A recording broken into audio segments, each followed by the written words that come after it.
नमस्कार दोस्तों, spring board academy के ऑनलाइन क्लास में आपका स्वागत है।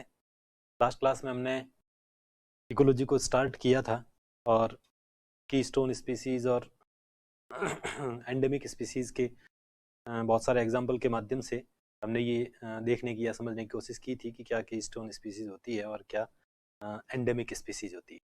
आगे हम कंटिन्यू करते हैं। और भी कुछ जो हमने वहाँ पे नाम लिखे थे उसमें क्रिटिकल लिंक स्पीसीज, क्रांतिक योजी प्रजाति।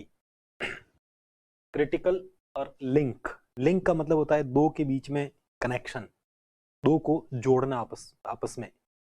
तो कुछ प्रजातियां ऐसी होती है जो दूसरी प्रजातियों को कनेक्ट करने का काम करती है और उस कनेक्शन के दौरान उनकी जो आवश्यकताएं हैं उन आवश्यकताओं को पूरा करने का काम करती है। यानी किसी भी प्रजाति की आवश्यकताओं को पूरा करने में कनेक्टिंग का काम प्रजातियां जो करे उनको हम बोलते हैं क्रिटिकल लिंक स्पीसीज।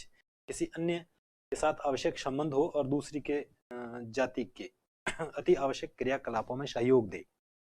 तो क्रिटिकल लिंक स्पीसीज जो है माइकोराइजा कवक। माइकोराइजा क्या होता है ये अपन आगे और डिटेल में थोड़ा सा देखेंगे। तो जो फंगस और प्लांट की जो रूट है उनके बीच में जो सिम्बायोटिक रिलेशन है जिसमें वो उस प्लांट की रूट को न्यूट्रिएंट ला ला के सप्लाई करता है, इसलिए फंगस जो है वो उस प्लांट के लिए एक प्रकार से कनेक्टिंग लिंक है, क्रिटिकल लिंक है। और बहुत सारे प्लांट जो होते हैं जिनमें फ्लावर है, फ्लावर में पॉलिनेशन की जरूरत है और उन पॉलिनेशन के लिए जो भी, चाहे हमिंग बर्ड की हमने बात की थी, मधुमक्खियों की बात की थी, और भी इंसेक्ट जो है जो मेल गैमिट को वहां से ला के ट्रांसफर करके इनको देते हैं। तो एक प्रकार से ये सारी प्रजातियां जो कनेक्शन का काम करती है तो हम क्रिटिकल लिंक स्पीसीज कहते हैं।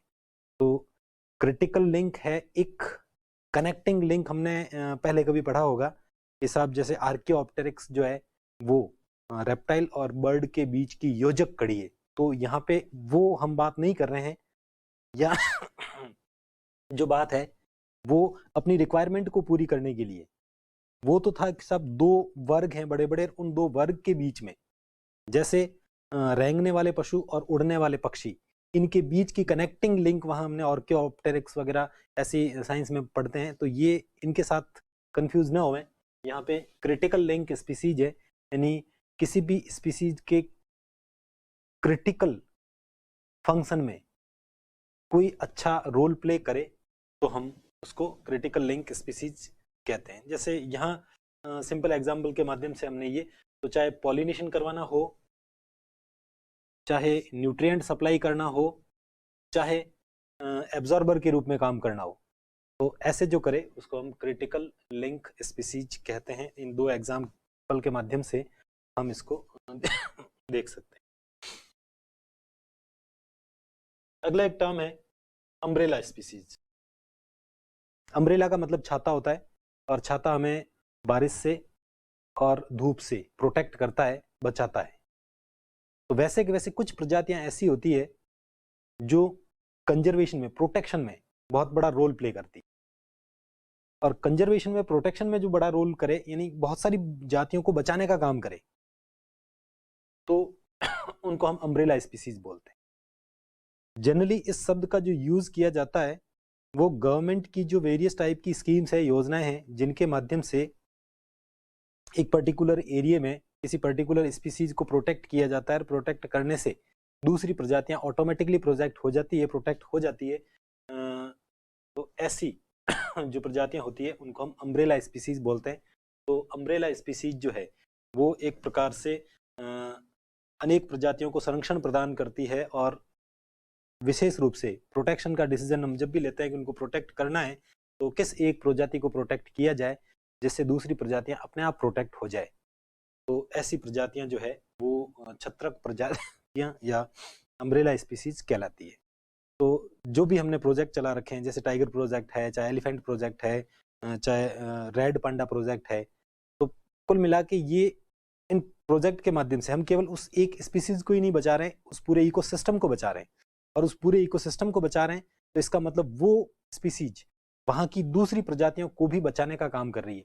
तो वो एक प्रकार से वहां के लिए अम्ब्रेला स्पीसीज हो गई। तो अम्ब्रेला। अब इस अम्ब्रेला स्पीसीज के जैसा का जैसा एक शब्द और है, फ्लैगशिप। फ्लैगशिप का मतलब एक है शिप और एक है फ्लैग। शिप का मतलब जहाज होता है, फ्लैग का मतलब झंडा होता है।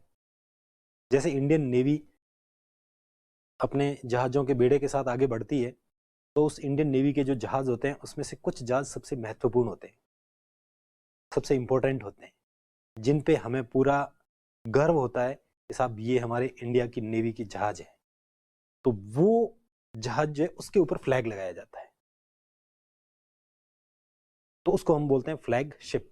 शिप वो शिप जिसके ऊपर फ्लैग लगा हुआ है, यानी जो सबसे महत्वपूर्ण है। तो वैसे के वैसे हर एक इकोसिस्टम में कुछ स्पीसीज ऐसी होती है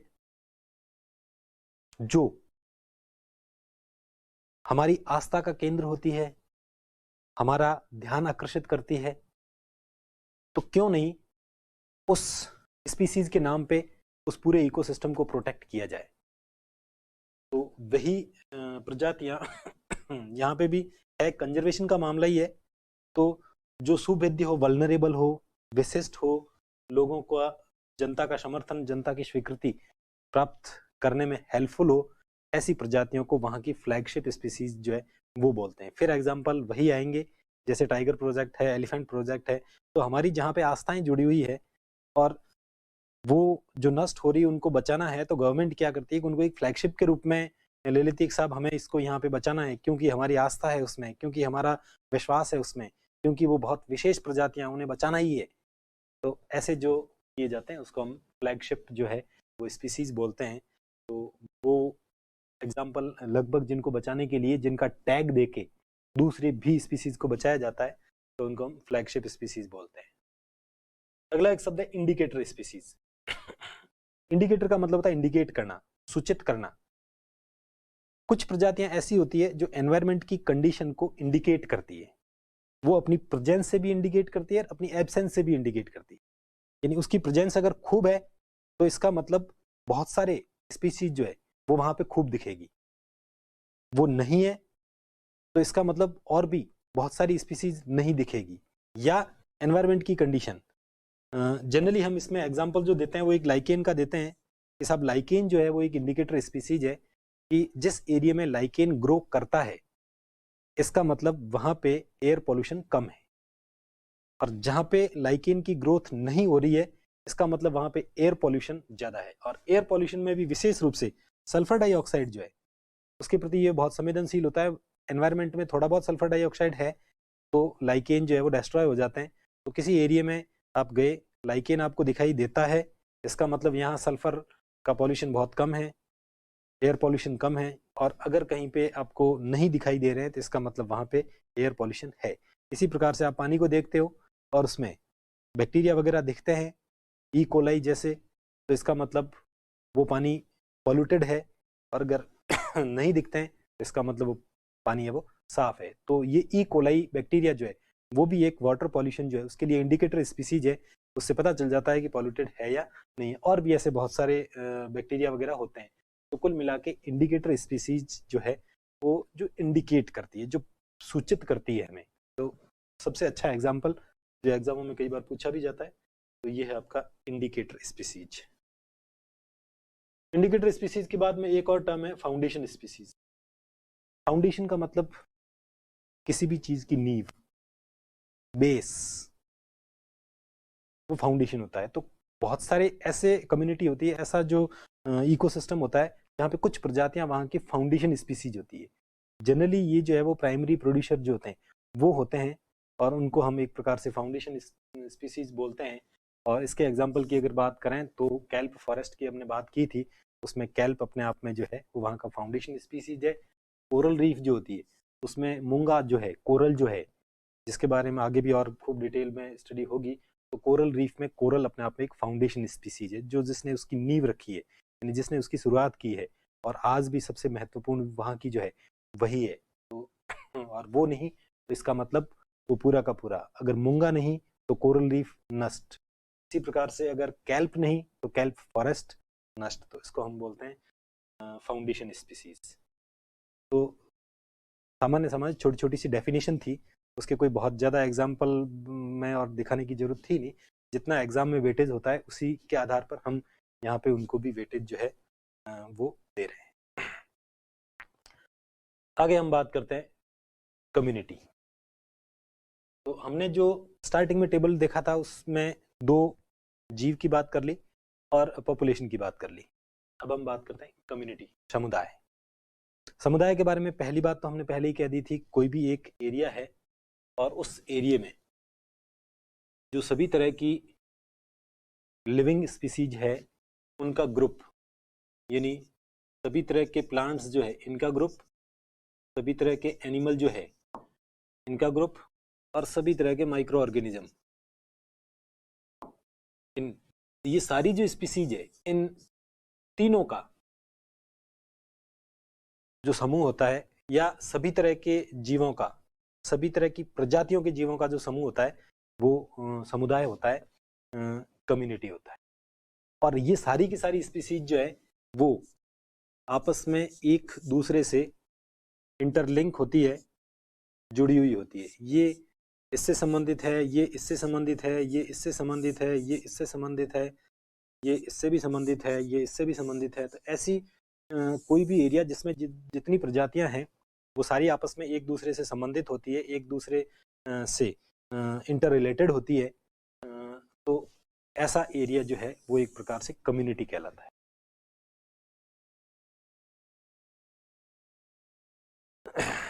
ये एक शब्द जो है वो पहले डिस्कस हुआ ही था, सम पारिस्थितिकी, सिन इकोलॉजी। इकोलॉजी की 2 ब्रांच है, ऑटो इकोलॉजी और सिन इकोलॉजी। तो सिन इकोलॉजी का मतलब कम्युनिटी का एनवायरनमेंट के साथ में जो रिलेशन है उसकी स्टडी की बात जो होती है वो सम पारिस्थितिकी में होती है। अब कोई भी कम्युनिटी होगी तो उस कम्युनिटी के 3 कैरेक्टर होंगे। 3 कैरेक्टरिस्टिक्स क्या है? तो सब एक तो है स्पीसीज डाइवर्सिटी। पॉपुलेशन तक एक स्पीसीज की बात थी, यहाँ पे अनेक स्पीसीज है। अनेक स्पीसीज है इसका मतलब डाइवर्सिटी होगी। तो कोई भी कम्युनिटी है उसमें जातीय विविधता या विभिन्नता होगी, तभी उसको कम्युनिटी का है, एक बात। दूसरी बात प्रभाविता, डोमिनेंस। जनरली कोई भी कम्युनिटी हो तो उसमें कुछ प्रजातियां डोमिनेंट होती है। डोमिनेंट का मतलब यहाँ पे जो है वो संख्या में ज्यादा से होता है। जिनकी संख्या ज्यादा होती है, जहाँ पाइन्स के पेड़ ज्यादा हैं तो वो उसको बोल देते हैं कि पाइन डोमिनेटेड कम्युनिटी।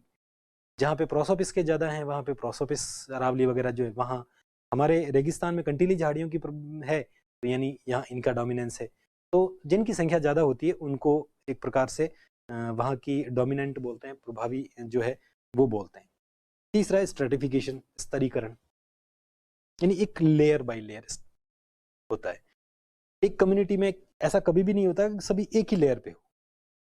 कुछ लाइकेन मॉसेस भी होगी, उससे ऊपर थोड़ी सी ग्रास भी होगी, छोटी झाड़ियां होगी, थोड़ी उससे बड़ी झाड़ियां होगी, थोड़े से बड़े पेड़ होंगे और बड़े पेड़ होंगे, तो ये एक लेयर बनता है। वैसे के वैसे एक्वेटिक इकोसिस्टम है तो उसमें छोटे छोटे फाइटोप्लैंक्टन होंगे, छोटे छोटे जू प्लैंक्टन होंगे, छोटी फिश होगी, बड़ी फिश होगी, कुछ पानी में रहने वाले बर्ड जो पक्षी हैं वो होंगे। तो एक प्रकार से हर एक कम्युनिटी में स्तरीकरण होता है, स्ट्रैटिफिकेशन होता है। तो 3 कैरेक्टरिस्टिक्स होती है कम्युनिटी की। कभी भी ये पूछा जाए कम्युनिटी की विशेषताएं क्या है, तो कोई भी कम्युनिटी होगी तो उसमें विविधता होगी, कोई भी कम्युनिटी होगी तो उसमें किसी न किसी का डोमिनेंस होगा, कोई भी कम्युनिटी है तो उसमें स्ट्रैटिफिकेशन होगा। तो ये 3 कैरेक्टरिस्टिक्स जो है वो कम्युनिटी की होती है।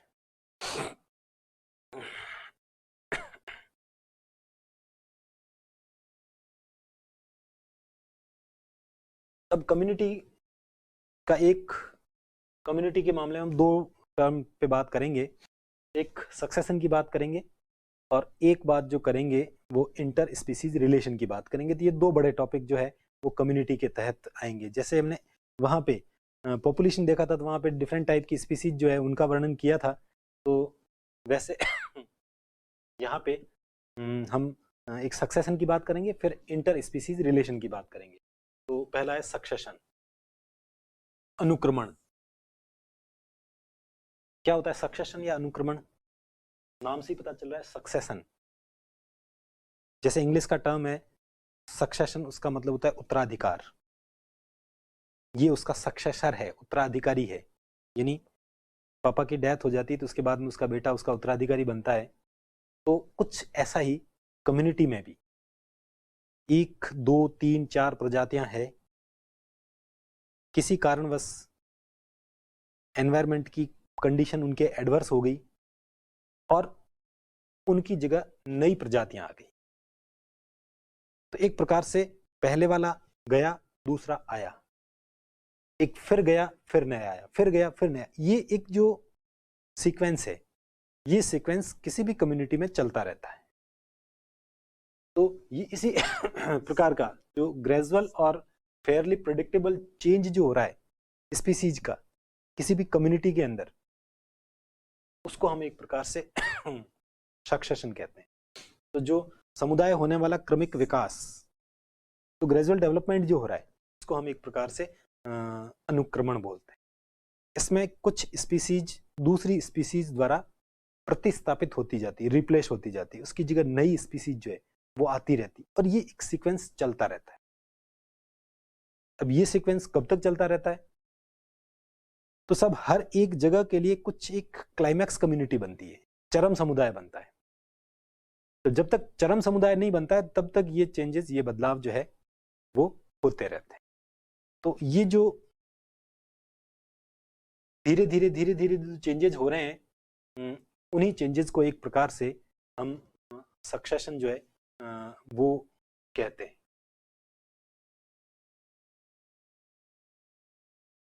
जैसे यहाँ पे ये एक डायग्राम के माध्यम से दिखा रखा है कि कोई भी एक्सपोज्ड रॉक्स जो है, चट्टाने जो है, उनमें सबसे पहले लाइकेन बनेगा।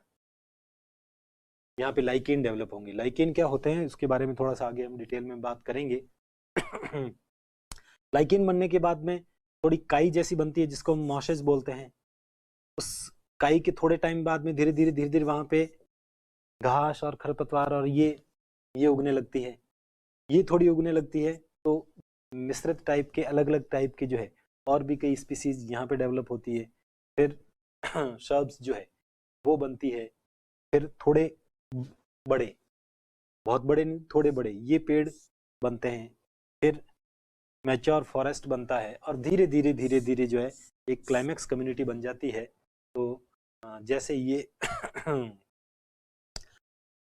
एक फॉरेस्ट में दिखा रखा है कि किस प्रकार से, और जो स्टार्टिंग में जो कम्युनिटी आती है उनको हम बोलते हैं पायोनियर कम्युनिटी, जो शुरुआत करते हैं, और लास्ट में जो बनती है उनको बोलते हैं क्लाइमैक्स कम्युनिटी।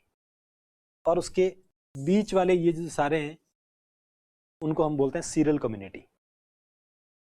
तो 3 टर्म जिनको आगे और एक्सप्लेन किया हुआ है कि जो स्टार्टिंग में आए उसको पायोनियर कम्युनिटी, जो बीच में जो सारी आती है उनको सीरियल कम्युनिटी, और लास्ट में जो आती है उसको हम क्लाइमैक्स कम्युनिटी बोलते हैं। जैसे ये एक फॉरेस्ट है तो उसमें हमेशा पायोनियर कम्युनिटी के रूप में लाइकेन होंगे और मॉसेज होंगे। एक्वेटिक इकोसिस्टम है तो उसमें फाइटोप्लैंक्टन जो है वो सबसे पहले आते हैं। तो फाइटोप्लैंक्टन वहाँ की एक पायोनियर स्पीसीज हो गई और धीरे धीरे लार्ज फिश तक पहुँचती है, और उसमें स्ट्रेटिफिकेशन होता है, यानी थोड़े वो भी होते हैं, फिर वो भी होते हैं, वो भी होते हैं। तो कुछ उसमें रिप्लेस होते भी हैं, कुछ नहीं भी होते हैं। तो जो लास्ट में होता है उसको हम क्लाइमैक्स कम्युनिटी वो बोलते हैं। ये सब क्यों होता है? एनवायरनमेंट के अंदर चेंज होते हैं और उस चेंज की वजह से कुछ किसी के लिए एडवांटेज मिल जाता है, किसी को नुकसान हो जाता है। जिसको नुकसान हो जाता है वो गायब हो जाता है, जिसको एडवांटेज मिलता है वो खूब फलता फूलता है, अपनी ग्रोथ करता है। ये सक्सेशन जो है वो एनवायरनमेंट में होने वाले बदलाव जो होते हैं उनकी वजह से होता है। और ये बदलाव सबके लिए अच्छे हो ऐसा कोई जरूरी होता नहीं है। तो जिसके लिए अच्छे हैं वो खूब ग्रो करेगा, जिसके लिए अच्छे नहीं है वो गायब हो जाएगा। तो जैसे डार्विन ने जो कहा था कि जो फिट होगा वही सर्वाइव करेगा। तो एनवायरनमेंट की स्थितियां हैं, जिसके लिए फिट होगी वो सर्वाइव करेगा, जिसके लिए फिट नहीं है वो गायब हो जाएगा। तो वो की वो बात। तो यहाँ पे जो है ये 3 शब्द दे रखे हैं के साथ सबसे पहले आने वाली पायोनियर कम्युनिटी होती है, उसके बीच में जो आती है उसको हम ट्रांजिशनल या सीरियल कम्युनिटी बोलते हैं, और सबसे लास्ट में जो आती है वो क्लाइमैक्स कम्युनिटी होती है। और क्लाइमैक्स कम्युनिटी को माना जाता है कि ये लगभग स्थायी टाइप की है, पूरी तरह से तो कोई भी स्थायी होता नहीं है। इस कम्युनिटी में, इस इकोसिस्टम में कोई भी कम्युनिटी ऐसी नहीं है कि परमानेंट है आज भी है, 1000 साल बाद में भी रहेगी, ऐसा नहीं है। चेंजेस होते रहते हैं, बदलाव होते ही है, बट फिर भी जो लंबे समय तक चले उसको हम चरम समुदाय बोलते हैं, क्लाइमैक्स कम्युनिटी कहते हैं। अगर कम्युनिटी में जो सक्सेशन होता है, इसकी प्रोसेस की बात करें तो अब आपके दिमाग में अगर ये पिक्चर क्लियर हो गई है कि कुछ प्रजातियों का आना, बीच में बदलाव, चेंजेस होना, और लास्ट में एक फाइनल कम्युनिटी जो है उसका रहना, चरम समुदाय का रहना, ये सक्सेशन है, तो इसको भी हम बहुत इजी वे में समझ सकते हैं। तो प्रोसेस क्या होता है कि सबसे पहले कोई भी जगह जो होती है वो खाली है, न्यूडेशन। न्यूडेशन का मतलब पूरी तरह से जो खाली जगहें हैं, वो खाली जगहें चट्टानें हो सकती है, ज्वालामुखी का लार्वा हो सकता है, लैंड स्लाइड होने से जगहें खाली हुई हो, जंगल में आग लग गई वहां से हुई हो, तो वो जो पूरी जगह है वो खाली जगहें जो होती है जहाँ पे बाहर से कोई आ सकता है, आने की गुंजाइश हो, संभावनाएं हो, तो इसके लिए एक शब्द आता है स्टार्टिंग, जो है खाली जगह होनी चाहिए जहाँ पे सक्सेशन हो, तो वो है न्यूडेशन। न्यूडेशन है यानी अगर संभावनाएं है तो इसका मतलब बाहर से कोई आएगा। कहीं पे बाहर से कोई आता है उसको बोलते हैं माइग्रेशन, प्रवासन। जैसे माइग्रेटरी बर्ड्स का नाम सुनते हैं हम, ये अभी सर्दी का मौसम है और इस सर्दी के मौसम में बहुत सारे माइग्रेटरी बर्ड्स, साइबेरियन क्रेन वगैरह खूब सारे आते हैं हमारे भी केवलादेव नेशनल पार्क में, चांबर में, और भी बहुत सारी रामसर साइट है भारत में जहाँ पे खूब तरह के माइग्रेटरी बर्ड्स जो है वो आते हैं।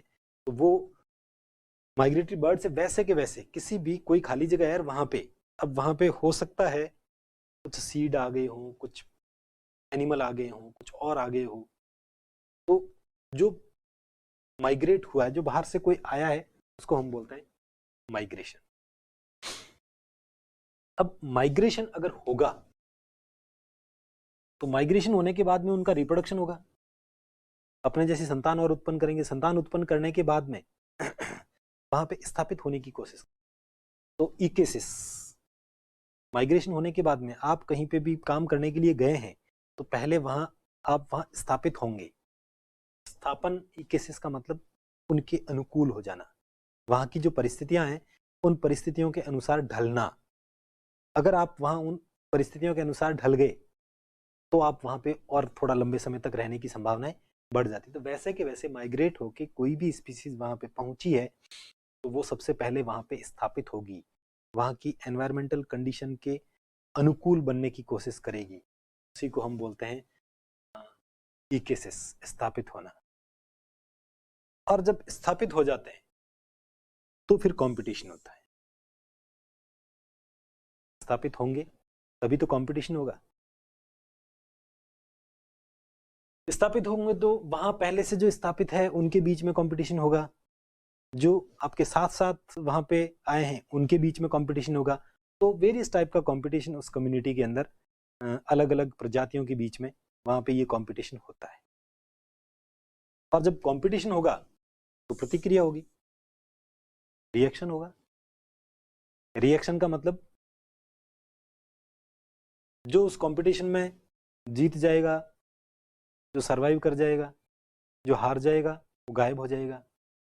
तो यही एक प्रकार से प्रतिक्रिया है, उसकी रिएक्शन है। और रिएक्शन में जो सरवाइव कर गया वो स्थायित्व आ जाएगा उसमें, वो एक प्रकार से स्टेबलाइज हो जाएगा वहां।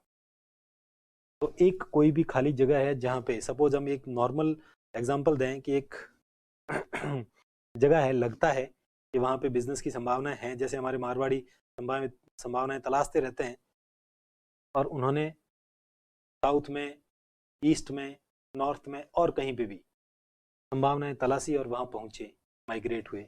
माइग्रेट होने के बाद में वहाँ स्थापित होंगे, अपने आप को वहाँ के अनुकूल बनाएंगे। अनुकूल बनाएंगे तो वहाँ पहले से जो स्थापित है वो या साथ में जो और भी गए उनके बीच में कंपटीशन होगा।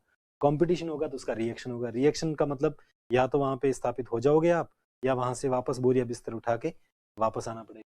तो ये प्रतिक्रिया हुई, और प्रतिक्रिया में जो सक्सेस हो गए, जिनको सफलता मिल गई, वो स्थायित्व की ओर बढ़ जाएंगे और वो एक क्लाइमेक्स कम्युनिटी का हिस्सा वहाँ पे बन जाएंगे। तो ये है प्रोसेस ऑफ सक्सेशन। कभी भी ये एक सीक्वेंस पूछा जाए तो एक दिमाग में इस एक बिजनेसमैन वहाँ जाके कैसे स्थापित होता है, वैसे के वैसे एक स्पीसीज, एक प्रजाति जो है किसी भी कम्युनिटी में पहुँच के कैसे स्थायित्व धारण करती है, वो हम देख सकते हैं।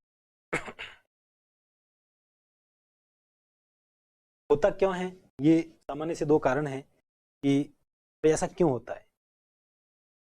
एक फिजियोग्राफिक फैक्टर है, क्लाइमेटिक कंडीशन है, क्लाइमेट अनुकूल है या नहीं है। तो उस फिजियोग्राफिक फैक्टर में बहुत सारे आते हैं, जैसे सॉइल इरोजन हो गया, बहुत तेज बाढ़ आई, ऊपर ऊपर से मिट्टी सारी की सारी लेके चली गई, जो था वो खाली हो गया। अब खाली हो गया तो यहाँ पे नए आना और नए का बसना ये होगा ही होगा। लैंड स्लाइड हो गई, बहुत पूरा आधा पहाड़ जो है वो स्लाइड होके उधर चला गया, बीच में से एकदम नई मिट्टी निकली है, नई जगह निकली है, तो वहाँ पे धीरे धीरे सारी चीज़ें स्थापित होगी। तो लैंडस्लाइड है, वल्केनिक लावा है। तो बहुत सारे और भी ऐसे एनवायरनमेंट के कारण होते हैं जिन कारणों से ये सक्सेशन होता है। अब केवल एनवायरमेंटल कॉजेज भी नहीं है, बायोटिक कॉजेज भी है, यानी हम खुद भी हैं वो कारण। बायोटिक कॉजेज का मतलब वहाँ पे जो कम्युनिटी रह रही है उसकी एक्टिविटी के कारण से एनवायरनमेंट में कुछ ऐसे चेंजेस आ गए, और वो एनवायरनमेंट के चेंजेस उसके खुद के लिए एडवर्स हो गए। यानी हमने यहाँ पे खूब सारा कार्बन का इमिशन किया और इतना पॉल्यूटेड हो गया है कि हमारे खुद के रहने के लिए यहाँ जो है वो सूटेबल स्थिति नहीं है, और हम यहाँ से भाग के चले जाएं। तो वैसे के वैसे हम खुद भी जो है इसका कारण है कि हमारे क्रियाकलाप जो हैं उसकी वजह से एनवायरनमेंट जो है ऐसी प्रतिक्रिया हुई कि वो हमारे खुद के लिए एडवर्स बन गई, और इस एडवर्स में भी जो जिंदा रह सके उनके लिए वो ठीक हो गई, फेवरेबल हो गई, क्योंकि भागने वाले भाग गए। तो दो कारण हैं, बायोटिक फैक्टर और फिजियोग्राफिक फैक्टर।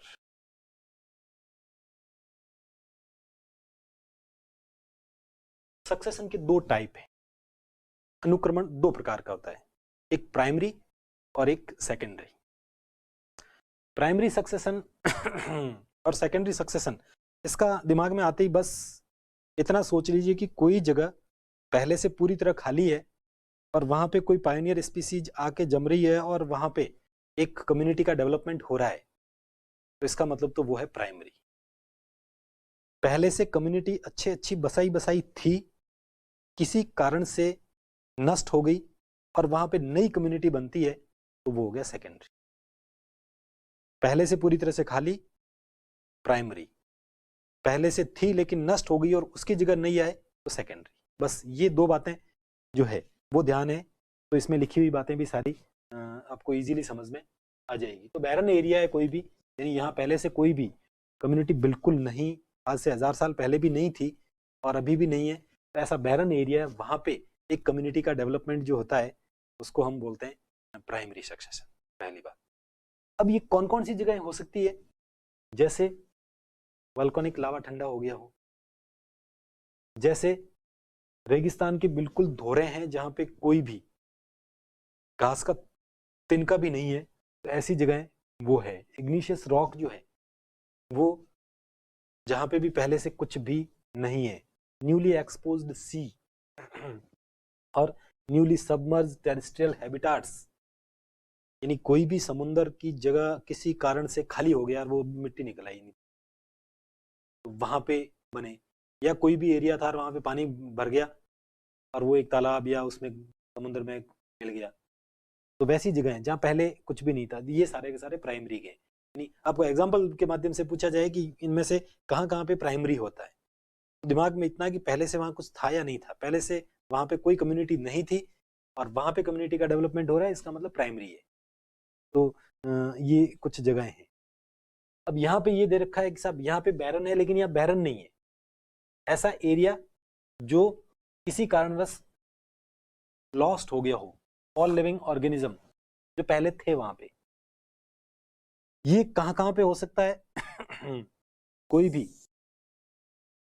जगह है वो जल गई हो, एक घास का मैदान है या फॉरेस्ट है, बहुत आग लगी, आजकल खूब आग लगने की घटनाएं हम देखते हैं, ऑस्ट्रेलिया के जंगलों में आग लग रही है, यूएसए के फॉरेस्ट जो है उनमें आग लग रही है, पूरी तरह से खाक हो गया, तो वो हो, या फॉरेस्ट है उसको पूरी तरह से काट दिया एकदम, तो वो हो,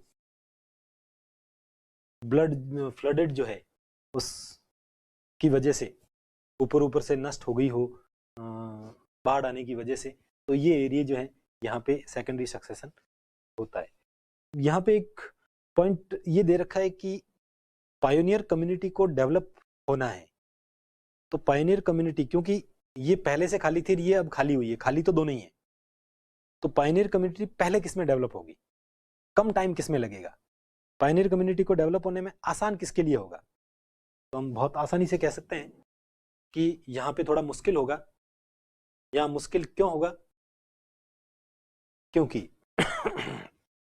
पहली बात तो पायोनियर कम्युनिटी के लिए जो बेसिक रिक्वायरमेंट होती है वो यहाँ पे है या नहीं है या बहुत कम है, तो वो है, तो पायोनियर कम्युनिटी को यहाँ पे जो डेवलप होना है उसके लिए बहुत ही डिफिकल्ट होगा।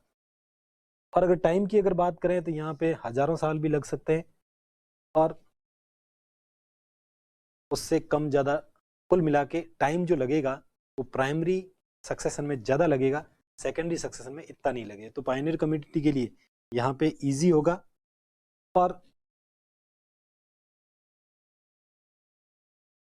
पायनियर कम्युनिटी का डेवलपमेंट या ये सक्सेशन जो है वो थोड़ा क्विक होगा उसकी प्राइमरी की बजाय। तो यहाँ पे 4 बातें लिखी हुई है कि जो पूरी तरह से खाली जगह है वहाँ पे प्राइमरी होता है, पहले थी लेकिन किसी कारण से लॉस्ट हो गई हो वहाँ पे सेकेंडरी होता है। तो एक बात तो ये, कुछ एग्जाम्पल दिए हुए हैं, जैसे यहाँ पे ज्वालामुखी का लावा जो है वो ठंडा हुआ है, या लैंड स्लाइड हुआ है, या कोई नया नया समुंदर का हिस्सा बना है, या समुंदर खाली होकर टेरेस्ट्रियल जगह बनी है, तो ये रेतीले धोरे हैं, तो ये उदाहरण के यहाँ पे प्राइमरी होता है। और आग से नष्ट हो गया हो, जंगल काट दिया हो, बाढ़ से नष्ट हुआ हो, ऐसे में नष्ट हुए हो, तो वो सेकेंडरी है। यहाँ पे पायनियर कम्युनिटी का विकास थोड़ा मुश्किल है, यहाँ पे विकास आसान है। यहाँ पे बहुत ज़्यादा टाइम लगेगा, हजारों साल लगेंगे, यहाँ पे कम टाइम लगेगा, तेजी से समुदाय का विकास जो है वो होगा। तो ये प्राइमरी और सेकेंडरी, अब ये कभी भी नहीं होता कि एक जगह पे पहले प्राइमरी हुआ है और उसके जस्ट बाद में वहां पे सेकेंडरी होगा, ऐसा नहीं है। अगर किसी कारणवश लॉस्ट होता है, नष्ट होता है, वो डिस्ट्रॉय होता है, तो वहां पे सेकेंडरी होगा। ये कोई सीक्वेंस नहीं है कि पहले प्राइमरी फिर सेकेंडरी, ऐसा सीक्वेंस वाली बात यहाँ पे कुछ भी नहीं है। यही बात यहाँ पे जो है वो हिंदी में दे रखी है कि किस प्रकार से प्राइमरी और सेकेंडरी सक्सेशन जो है वो में डिफरेंस है जो होता है। तो ये था सक्सेशन। तो सक्सेशन के बारे में कुछ बातें इंपॉर्टेंट जो आपको ध्यान में होनी चाहिए। कम्युनिटी के अंदर जो ग्रेजुअल डेवलपमेंट होता है, जो क्रमिक विकास होता है धीरे धीरे, जिसमें कुछ प्रजातियां जो है दूसरी प्रजातियों को प्रतिस्थापित करती है, उसको हम सक्सेशन या अनुक्रमण बोलते हैं। ये जो है पर्यावरणीय कारणों से भी होता है और जैविक कारणों से भी होता है। दूसरी बात, सबसे पहले जो आती है उसको पायोनियर कम्युनिटी बोलते हैं, बीच में जो आती है उनको सीरियल कम्युनिटी बोलते हैं, और सबसे लास्ट में जो आती है उसको हम क्लाइमैक्स कम्युनिटी या चरम समुदाय कहते हैं। सीक्वेंस प्रोसेस को अगर देखें तो सबसे पहले न्यूडेशन है, न्यूडेशन के बाद वहाँ पे माइग्रेशन होगा, कुछ आएंगे उनको माइग्रेशन बोलेंगे, फिर वो वहाँ स्थापित होगी तो उसको इकेसिस बोलते हैं। इकेसिस के बाद में वहाँ पे कंपटीशन होगा, कंपटीशन के बाद में रिएक्शन होगा, और रिएक्शन के बाद में स्टेबलाइजेशन होगा। तो ये प्रोसेस में हमने जो है वो कुछ पॉइंट देखे, वो 2 टाइप का होता है, प्राइमरी और सेकेंडरी। प्राइमरी खाली जगह पे, सेकेंडरी किसी कारणवश लॉस्ट हो गया, नष्ट हो गई हो, तो वहाँ पे। तो ये था आपके सक्सेशन। उससे आगे का अपन पॉइंट देखते हैं, इंटरैक्शन, इंटर स्पीसीज इंटरैक्शन, यानी कम्युनिटी है मतलब बहुत सारी प्रजातियां हैं, बहुत सारी स्पीसीज है, बहुत सारी स्पीसीज है, इसका मतलब उनके बीच में किसी न किसी तरीके से आपस में वो इंटरकनेक्टेड होगी, कोई किसी को फायदा पहुंचाएगी, कोई किसी को लाभ नुकसान पहुंचाएगी। तो दोनों बेनिफिट भी हो सकता है, लॉस भी हो सकता है, लेकिन साथ में रहेंगे तो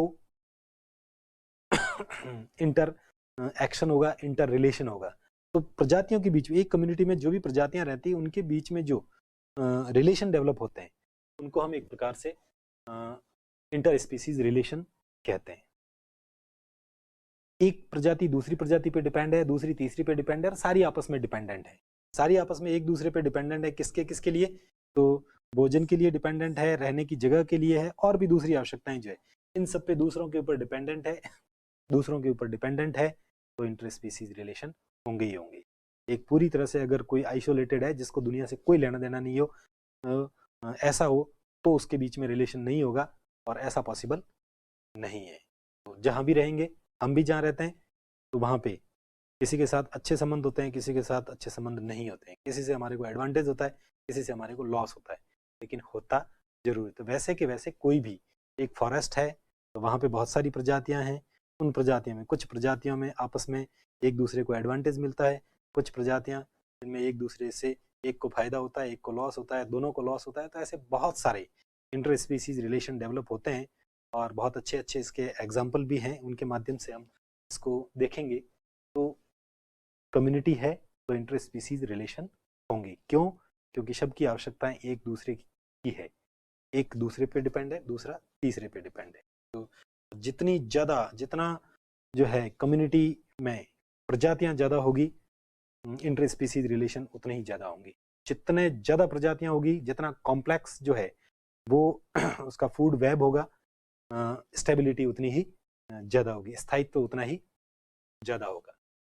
तो इंटर स्पीसीज रिलेशन, अभी इंटर स्पीसीज रिलेशन जो है उसके हम थोड़ा सा डिवाइड करके देख लेते हैं कि दो तरह के होते हैं, एक पॉजिटिव होते हैं, एक नेगेटिव होते हैं। नाम से ही पता चल रहा है, एक धनात्मक, एक जो है वो ऋणात्मक। धनात्मक का मतलब एडवांटेज, लाभ, जहां पे भी किसी को लाभ मिलता है इसका मतलब वो पॉजिटिव है। तो पॉजिटिव रिलेशन हमेशा वो होता है जहां लाभ की बात होती है, हानि की बात नहीं। दो स्पीसीज है, उन दोनों में दोनों को लाभ मिल रहा है, एक को लाभ मिल रहा है, एक को कोई नुकसान नहीं है, तब तक तो वो पॉजिटिव है। लेकिन एक को लाभ हो रहा है, एक को हानि हो रही है, तो वो कभी भी पॉजिटिव। एक जो है वो जानवर है, उसने दूसरे का शिकार करके उसको खा लिया, तो खाने वाले को तो फायदा हुआ है लेकिन उसको लॉस हुआ है, तो वो पॉजिटिव में कभी भी नहीं आएगा। तो पॉजिटिव रिलेशन हमेशा ऐसे होते हैं जिसमें केवल लाभ लाभ होता है, नुकसान कभी भी नहीं होता है, तो उसको हम बोलते हैं पॉजिटिव रिलेशन। और कहीं भी पॉजिटिव रिलेशन दिखाना होता है तो प्लस का निशान लगा के दिखा दे। नेगेटिव तो जब भी दिखाना होता है तो इस प्रकार से जो है माइनस का निशान लगा के बता देते हैं कि साहब यहाँ पे नेगेटिव रिलेशन है, हानि जरूर है, हो सकता है किसी को लाभ भी हो, लेकिन हानि अगर हो रही है इसका मतलब वो रिलेशन है वो नेगेटिव रिलेशन। तो पॉजिटिव और नेगेटिव रिलेशन। पॉजिटिव रिलेशन वापस तीन तरह के होते हैं, एक म्यूचुअलिज्म, आगे इसको हम डिटेल में सबको ही देखेंगे। म्यूचुअलिज्म का मतलब दोनों को एडवांटेज, म्यूचुअल रिलेशन है, यानी दोनों को फायदा है, तो दोनों को फायदा, और दोनों में भी अगर ऐसा फायदा जिसमें और कोई विकल्प न हो तो उसको म्यूचुअलिज्म बोलते हैं। प्रोटो कॉपरेशन में भी दोनों को फायदा होता है, लेकिन ये जरूरी नहीं होता है कि उसका अलावा और भी कोई इसका विकल्प हो सकता है। तो विकल्प है या नहीं है उसको हम प्रोटो कॉपरेशन। कमेंजलिज्म जब एक को लाभ होता है, एक जो है वो उसके ऊपर कोई न तो लाभ है न हानि हो दूसरा, तो उसको हम बोलते हैं कमेंजलिज्म। नेगेटिव रिलेशन को हम तीन में डिवाइड करते हैं, एक एक्सप्लॉयटेशन है। एक्सप्लॉयटेशन का मतलब एक दूसरे का शोषण कर रहा है। तो शोषण दो तरीके से होता है, एक पैरासिटिज्म के माध्यम से, एक प्रेडेशन के माध्यम से। पैरासिटिज्म यानी एक पैरासाइट है, एक होस्ट है, एक जो है वो अपना भोजन है, रहने की जगह है वगैरह, उसके लिए दूसरे का यूज कर रहा है और दूसरे को उसका लॉस हो रहा है, तो वो होस्ट को लॉस हो रहा है। प्रेडेशन का मतलब जो भक्षण करके खा जाते हैं उनको हम बोलते हैं एक अमेंजलिज्म है जिसमें एक को नुकसान हो रहा है, लेकिन जिसकी वजह से नुकसान हो रहा है उसको कोई फायदा भी नहीं है और उसको कोई नुकसान भी नहीं है। तो एक को नुकसान हो रहा हो और दूसरा अप्रभावित रहे तो उसको हम अमेंजलिज्म बोलते हैं। और ये कंपटीशन है, कंपटीशन जब भी होगा तब एक व्यक्ति की जो है वो जो उसकी आवश्यकताएं हैं वो क्योंकि दूसरा उससे ज़्यादा पावरफुल आ गया तो उसकी वजह से उसको वो मिलना बंद हो गया, तो उसको हम कंपटीशन बोलते हैं। इन सब को एक एक को हम आगे डिटेल में एग्जाम्पल के माध्यम से वापस देखेंगे। यहाँ पे एक सीधा सा इस टेबल के माध्यम से ये सारे रिलेशन जो है वो अगर केवल नाम बताने हो तो हम इस प्रकार से दिखा सकते हैं।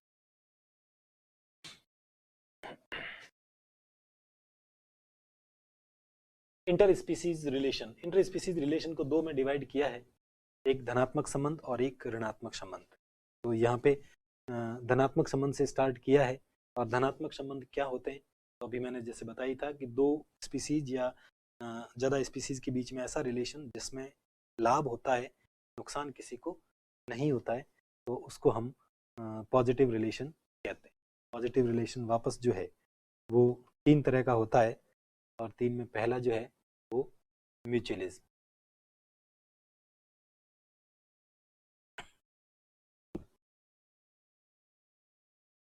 सहोपकारिता भी बोलते हैं इसको, सहजीवी भी बोलते हैं, सह विकास भी बोलते हैं।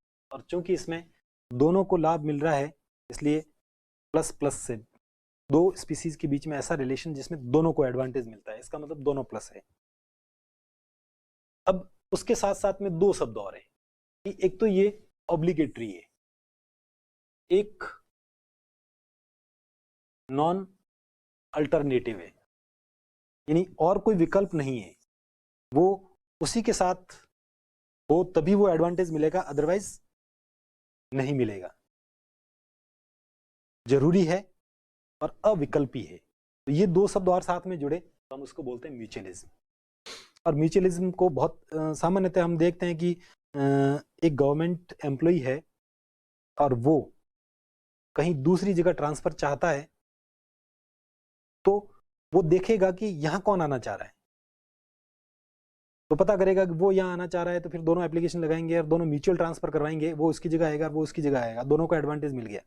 और वो उन दोनों के लिए कि उसका विकल्प वही हो सकता था और कोई तू वहां चला जा मैं वहां चला जाऊं उससे नहीं है, जिसको जहां जाना है वहां वाला मिलेगा तभी जो है वो होगा। तो म्यूचुअल ट्रांसफर जो होता है उसमें दोनों को एडवांटेज मिलता है, तो वैसे कि वैसे म्यूचुअलिज्म जो है उसमें दोनों को एडवांटेज मिलता है और दोनों के बीच में ये संबंध जो है ऑब्लिगेटरी है और नॉन अल्टरनेटिव है, उसका और कोई अल्टरनेट नहीं है, कोई विकल्प नहीं है। ऐसा संबंध जो होता है उसको हम सहोपकारिता भी बोलते हैं, सिम्बायोसिस भी बोलते हैं और को इवोल्यूशन भी बोलते हैं। तो म्यूचुअलिज्म के ही जो है वो टाइप हैं, सिम्बायोसिस कहें या को इवोल्यूशन कहें या म्यूचुअलिज्म कहें, ये तीन शब्द जो है वो इसको लेके आते हैं।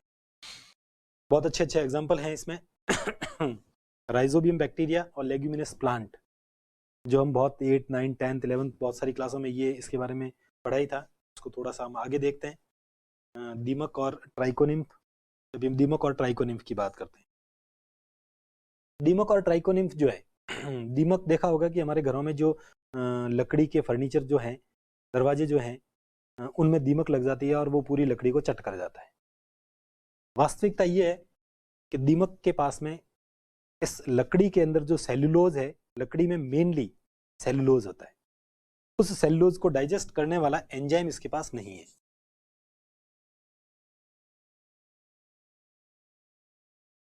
हम जो खाना खाते हैं उसका डाइजेशन एंजाइमों के द्वारा होता है।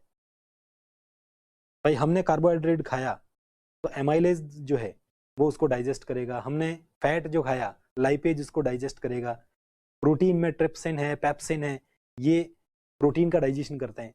तो डाइजेशन करने वाला अगर हमारे बॉडी के अंदर नहीं है तो हम चाहे खा लें वो हमारे कोई काम का नहीं आएगा, वो स्टूल के साथ में मल के साथ में निकल जाएगा। तो वैसे के वैसे दीमक जो लकड़ी काटता है, लकड़ी को खाता है, उस लकड़ी में जो सेलुलोज है उसको पचाने वाला एंजाइम उसके खुद के पास में नहीं है और फिर भी वो इतनी लकड़ियां चट कर जाता है। इसकी बदौलत से ट्राइकोनिम्फ की वजह से। ट्राइकोनिम्फ जो है वो दीमक के गट में रहता है, दीमक की इंटेस्टाइन में रहता है, और जैसे ही वो सेल्यूलोज ट्राइकोनिम के पास पहुंचता है, ट्राइकोनिम उसको डाइजेस्ट कर देता है। तो ट्राइकोनिम को फायदा ये हो गया कि रहने के लिए अच्छी सेफ जगह तो मिली है, उसके साथ साथ में खाना भी मिल ही रहा है, खाना भी खा रहा है और रहने की जगह भी मिल रही है। दीमक को फायदा ये होगा कि इतनी सारी जो लकड़ियां खा रहा है उसमें सेल्यूलोज को डाइजेशन पूरा ये कर जाता है। डाइजेशन इसने किया, अपने काम के लिए थोड़ा सा चाहिए था वो काम में ले लिया, बाकी वाला इसको दे दिया, तो दीमक को भी एडवांटेज मिल गया और ट्राइकोनिम्फ को भी एडवांटेज मिल गया। मक्खी और आर्किड पुष्प, आर्किड के जो प्लांट होते हैं उनमें मेल गैमेट को वहां तक पहुंचाए जिससे उसमें पॉलिनेशन हो जाए, और पॉलिनेशन होकर आगे सीड जनरेट करे, सीड बनाए, बीज बनाए। तो ऐसी जो मधुमक्खियां जो होती है, जिनका हमने पिछले में भी जो है कि मधुमक्खी जो है वो की स्टोन स्पीसीज है। क्यों? क्योंकि इस आर्किड जो है या इस फ्लावर जो है, इस फ्लावर को पॉलिनेट करवाने में इसका बड़ा रोल है। अगर ये नहीं हो तो उसमें पॉलिनेशन नहीं होगा। तो ये दो एग्जांपल, इन चार के बारे में थोड़ा सा आगे डायग्राम के माध्यम से ही हम देख लेते हैं। ये देखिए, ये एक प्लांट है जिसको लेग्यूमिनस प्लांट बोलते हैं। लेग्यूमिनस प्लांट वे होते हैं जिसमें फलियां लगती हैं। मटर की फली आपने खाई होगी, तो जिसमें भी ऐसी फलियां लगे उसको हम बोलते हैं लेग्यूमिनस प्लांट, जिसको मटर कुलीय पौधे बोलते हैं। मटर के जैसी जैसी फलियां जिसमें लगती है वो लेग्यूमिनस प्लांट होते हैं। ग्वार है, मूंग है, जहाँ पे भी ये फलियां वाले जो हैं वो, तो लेग्यूमिनस प्लांट ये उसकी रूट है, जड़ें हैं। इन जड़ों के अंदर एक बैक्टीरिया होता है जो ऐसी गांठें बना के रहता है वो। अब ऐसी की ऐसी गांठें प्लांट में और भी बहुत सारे बनाते हैं, लेकिन वो उसको खुद को ही खा जाते हैं। जैसे निमाटोड है, तो अगर निमाटोड की गांठें ऐसी बन जाएगी तो वो उस प्लांट को ही सुखा देगी। लेकिन ये जो राइजोबियम की जो ऐसी गांठें बनती है वो उसको एडवांटेज देती है। क्या एडवांटेज देती है? जैसा ये नाइट्रोजन का फिक्सेशन करती है। नाइट्रोजन जो है उसको अमोनिया में कन्वर्ट करे,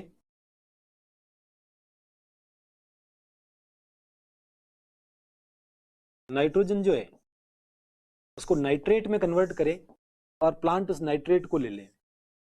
तो मेनली ये जो है वो इस नाइट्रेट में कन्वर्ट कर देती है। ये तो पहला स्टेप था इसका। तो नाइट्रेट में कन्वर्ट करने का काम जो है वो ये कर देते हैं। और क्योंकि प्लांट जो है, एक बात हमेशा ध्यान रहे कि जैसे हम जो हैं, ऑक्सीजन की जरूरत हुई, हमने सांस लिया, अंदर ऑक्सीजन मिल गया हमारे को। प्लांट को ऑक्सीजन की जरूरत हुई, उसने एब्जॉर्ब कर लिया उसको। कार्बन डाइऑक्साइड की जरूरत हुई प्लांट को, उसने as it is carbon dioxide को ले लिया। नाइट्रोजन की रिक्वायरमेंट बहुत होती है प्लांट को।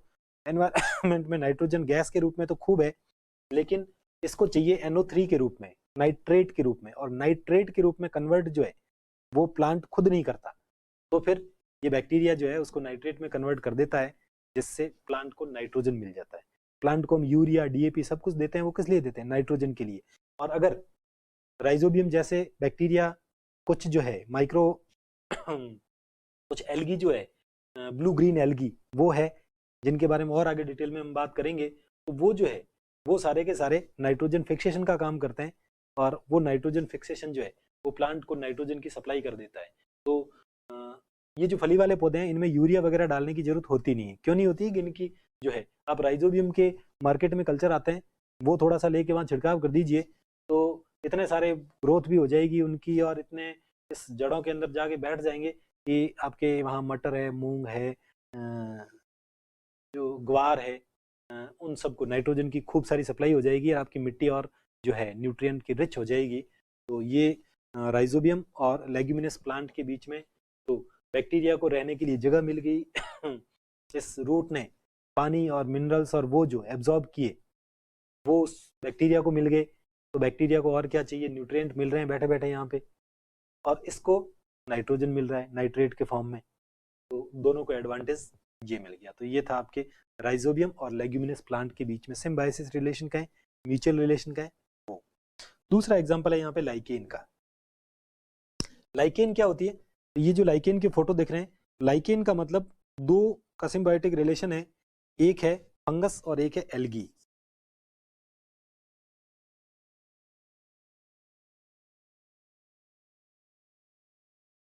कवक और शैवाल।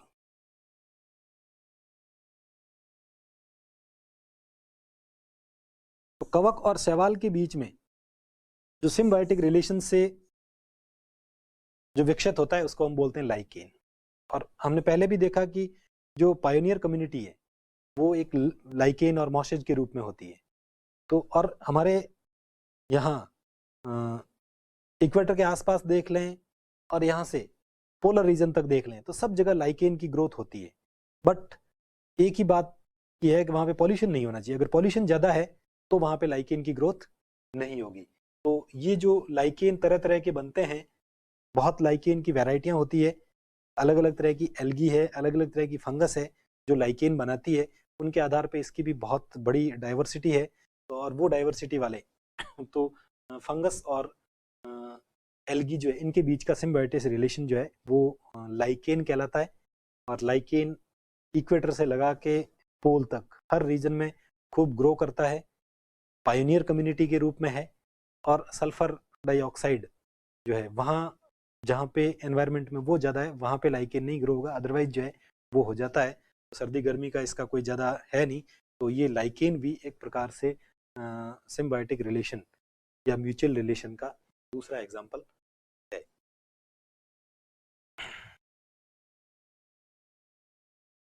उसके बाद में हम दो एग्जाम्पल की और बात करते हैं।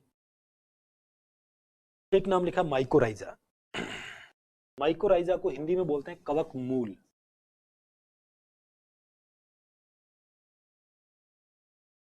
मूल का मतलब होता है जड़ और कवक का मतलब होता है फंगस।